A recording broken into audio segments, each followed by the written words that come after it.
Morning guys, nasa Puerto kami ngayon ng Cozumel.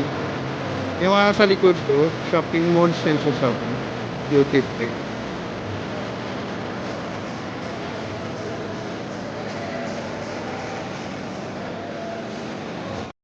Dati guys, itong lugar na to, ang daming tao. Kasi ngayon, season na talaga ng cruise. Kaya na siyempre, dahil sa pandemic, hindi pa rin masyadong matao talaga.